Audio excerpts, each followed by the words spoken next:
അപ്പോൾ പായസം ഉണ്ടാക്കുന്നതിൻ്റെ ആ അത് തന്നെ.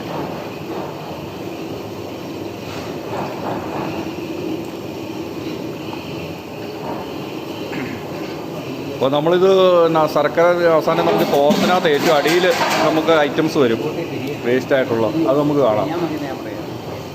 അവസാനം അതിനകത്തുള്ള എല്ലാം അരിയാത്താട്ടോ. ശർക്കരയ്ക്കകത്തുള്ള വേസ്റ്റാണ് നമ്മൾ ഏറ്റവും അടിയിൽ നമ്മൾ കാണുന്നത്.